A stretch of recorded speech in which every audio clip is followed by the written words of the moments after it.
दोस्तों, दुनिया की सबसे बड़ी इकोनॉमिक रीअलाइनमेंट क्वाइटली शुरू हो चुकी है और इस बार बैटलफील्ड मिसाइल्स नहीं बल्कि import duty, energy deals, supply chains और स्ट्रेटेजिक डिपेंडेंसी है। 2026 में इंडिया और यूनाइटेड स्टेट्स के बीच हुआ ये ट्रेड पैक्ट सिर्फ एक व्यापार समझौता नहीं है, ये एक ग्लोबल पावर शिफ्ट है। सवाल ये है, क्या इंडिया ने अमेरिका के साथ मिलकर चाइना को इकोनॉमिकली आइसोलेट करने की चाल चली है या फिर इंडिया अपनी स्ट्रेटेजिक ऑटोनॉमी कॉम्प्रोमाइज कर रहा है? और सबसे बड़ा सवाल, रशिया से सस्ता तेल छोड़कर इंडिया ने आखिर क्या खरीदा? आज वर्ड ऑन रिपोर्ट पर हम डिकोड करेंगे इस पूरी यूएस इंडिया ट्रेड रीसेट को, नंबर्स के साथ, स्ट्रैटेजी के साथ और हिडन जियोपॉलिटिकल इंप्लीकेशंस के साथ। तो चलिए शुरू करते हैं। सबसे पहले समझिए इस डील के पीछे दोनों देशों की मजबूरी क्या थी। अमेरिका की प्रायोरिटी क्या थी? ट्रेड डेफिसिट कम करना, रशियन इन्फ्लुएंस तोड़ना और अपनी मैन्युफैक्चरिंग रिवाइव करना। इसीलिए वॉशिंगटन ने अग्रेसिव टैरिफ प्रेशर क्रिएट किया। दूसरी तरफ इंडिया की अर्जेंसी अलग थी। विकसित भारत 2047 का सपना तभी पॉसिबल है जब इंडिया ग्लोबल मैन्युफैक्चरिंग हब बने। लेकिन 50% टैरिफ्स ने इंडियन एक्सपोर्ट सेक्टर्स को प्रैक्टिकली चोक कर दिया था। टेक्सटाइल्स, जेम्स, मशीनरी सब प्रेशर में थे। तो इंडिया ने क्या किया? प्योर आइडियोलॉजी छोड़कर ट्रांजैक्शनल प्रैग्मेटिज्म अपनाया। मतलब, आप मार्केट एक्सेस दीजिए, हम स्ट्रेटेजिक अलाइनमेंट करेंगे। यहीं से शुरू होता है नया इंडो पैसिफिक इकोनॉमिक ऑर्डर। अब आते हैं सबसे ड्रामेटिक फेज पर। 2025 में इंडियन एक्सपोर्ट्स पर इफेक्टिव टैरिफ बर्डन 50% तक पहुंच गया था। इसमें 25% बेसलाइन रेसिप्रोकल टैरिफ था और ऊपर से रशियन ऑयल पेनल्टी। यानी अगर इंडिया डिस्काउंटेड रशियन क्रूड खरीदता रहा तो यूएस मार्केट प्रैक्टिकली इनएक्सेसिबल हो जाता। लेकिन सडन मूव क्यों चला गया?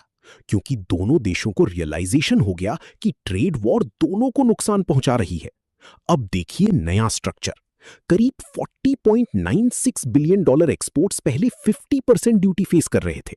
अब उनमें से लगभग $30.94 बिलियन एक्सपोर्ट्स 18% ड्यूटी पर आ गए और $10 बिलियन से ज्यादा exports directly zero duty bracket में चले गए। यही इमीडिएट एक्सपोर्ट रिलीफ है जिसने इंडियन मार्केट्स को रॉकेट फ्यूल दिया। लेकिन फ्री लंच कहीं नहीं मिलता। अमेरिका ने टैरिफ्स घटाए तो बदले में इंडिया ने मैसिव कंसेशंस दिए। इंडिया क्या कंसीड कर रहा है? रशियन ऑयल परचेसेस धीरे धीरे हॉल्ट करना, $150 बिलियन तक यूएस इंडस्ट्रियल और एग्रीकल्चरल इंपोर्ट्स पर ड्यूटी कट्स और अगले 5 साल में लगभग $500 बिलियन की अमेरिकन प्रोक्योरमेंट कमिटमेंट। अब अमेरिका क्या दे रहा है? 18% रेसिप्रोकल टैरिफ रेट, कुछ सेक्टर्स में जीरो ड्यूटी एक्सेस और इंडियन आईटी टैलेंट पाइपलाइन खुली रखने का संकेत। यानी ये प्योर क्विड प्रो क्वो है। एनर्जी सॉवरेंटी के बदले मैन्युफैक्चरिंग सर्वाइवल, चीप ऑयल के बदले एक्सपोर्ट एक्सेस। जियोपॉलिटिक्स में इसे कहते हैं स्ट्रेटेजिक बार्गेनिंग। अब सबसे इंटरेस्टिंग हिस्सा, इंडिया को सिर्फ टैरिफ रिडक्शन नहीं मिला, इंडिया को मिला स्ट्रक्चरल कंपेटिटिव एडवांटेज। देखिए कंपैरिजन, चाइना पर 35% टैरिफ, वियतनाम और बांग्लादेश पर 20%, बाकी आसियान कंपेटिटर्स लगभग 19%, लेकिन इंडिया 18%।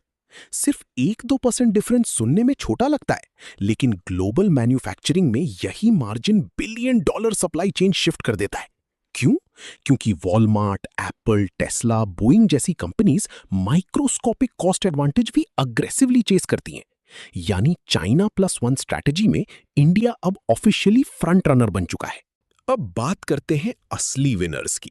सबसे बड़ा फायदा टेक्सटाइल्स और अपैरल सेक्टर को।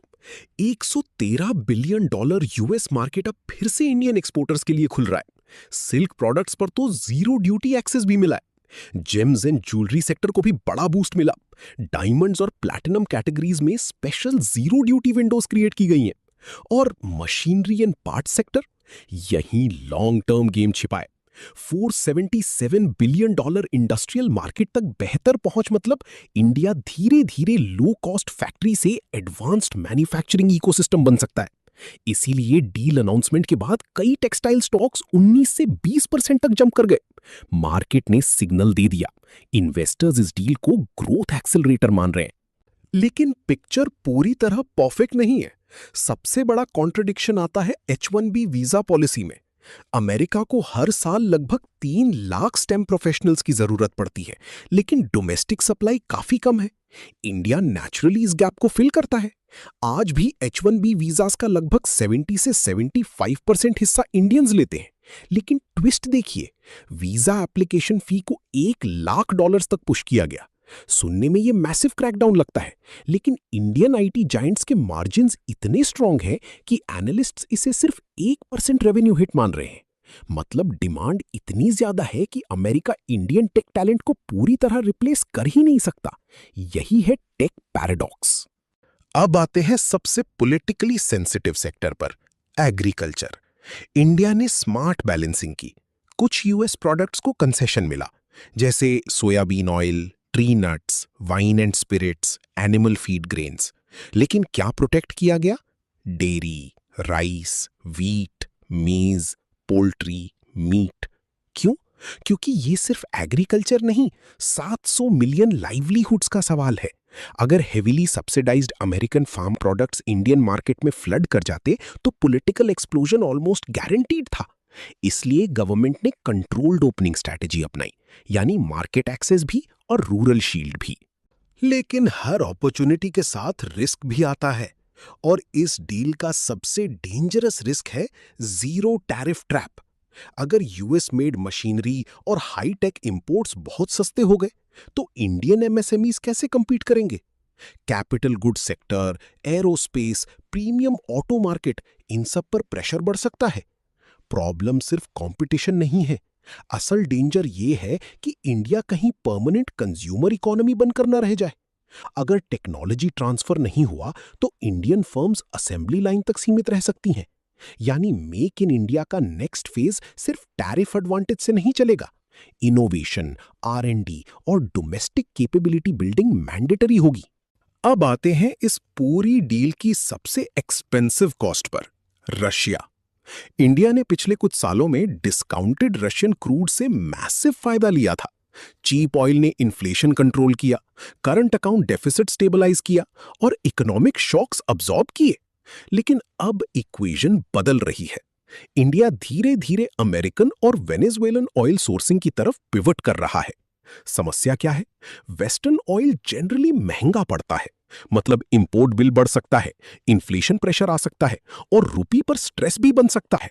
तो सवाल ये नहीं कि टैरिफ कट मिला या नहीं, असल सवाल ये है, क्या India long term manufacturing dominance के लिए short term energy pain accept कर रहा है? और आंसर लगता है यस। अब आते हैं उस नंबर पर जिसने पूरी दुनिया का अटेंशन खींचा, $500 बिलियन।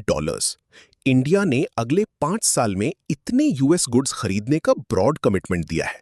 एनर्जी, टेक्नोलॉजी, कोल, एयरक्राफ्ट, इंडस्ट्रियल इक्विपमेंट।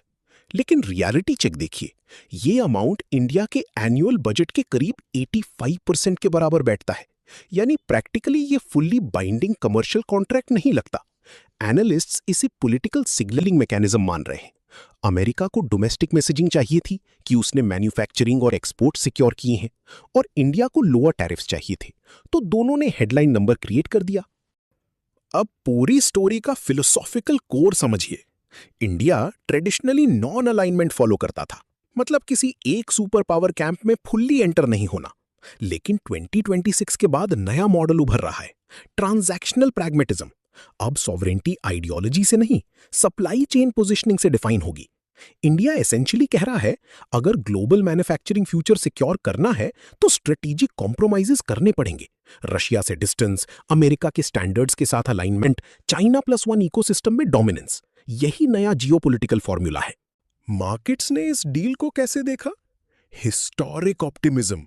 सेंसेक्स में 3600 पॉइंट से ज्यादा रैली, निफ्टी लगभग 5% जंप, रुपी स्ट्रेंथन हुआ और फॉरेन डायरेक्ट इन्वेस्टमेंट एक्सपेक्टेशंस तेजी से बढ़ी।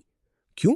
क्योंकि इन्वेस्टर्स को लगा कि अब इंडिया सिर्फ इमर्जिंग मार्केट नहीं, बल्कि नेक्स्ट जनरेशन मैन्युफैक्चरिंग एंकर बन सकता है। Data centres, semiconductor ecosystems, nuclear cooperation, इन सब सेक्टर्स में फ्रेश कैपिटल इनफ्लोस की उम्मीद बढ़ चुकी है। यानी मार्केट्स ने क्लियर वोट दिया है। तो आखिर फाइनल वर्डिक्ट क्या है? ये डील परफेक्ट नहीं है, रिस्क्स हैं, एग्जीक्यूशन चैलेंजेस हैं, एमएसएमई प्रेशर है, एनर्जी वल्नरेबिलिटी है, लेकिन साथ ही ये इंडिया को ग्लोबल सप्लाई चेन आर्किटेक्चर के सेंटर में पुश भी कर सकती है। अगर इंडिया नेक्स्ट 10-15 सालों में टेक्नोलॉजी एब्जॉर्प्शन, इंडस्ट्रियल अपग्रेडिंग और लॉजिस्टिक्स मॉडर्नाइजेशन सक्सेसफुली एग्जीक्यूट कर गया, तो 2047 तक विकसित भारत सिर्फ स्लोगन नहीं रहेगा, वो इकोनॉमिक रियलिटी बन सकता है। लेकिन अगर चीप इंपोर्ट्स डोमेस्टिक मैन्युफैक्चरिंग को क्रश कर गए, तो ये अपॉर्चुनिटी डिपेंडेंसी में भी बदल सकती है। यानी फ्यूचर अभी फुल्ली रिटन नहीं है, और यही makes this story one of the most important geopolitical economic battles of this decade. अगर आपको ऐसी deep geopolitical breakdowns, economic intelligence reports और वर्ल्ड अफेयर्स की शार्प एनालिसिस पसंद है, तो चैनल को सब्सक्राइब कीजिए, because on word on report हम हेडलाइंस नहीं, पावर शिफ्ट्स डिकोड करते हैं। I am signing off, stay informed, stay sharp. This is word on report.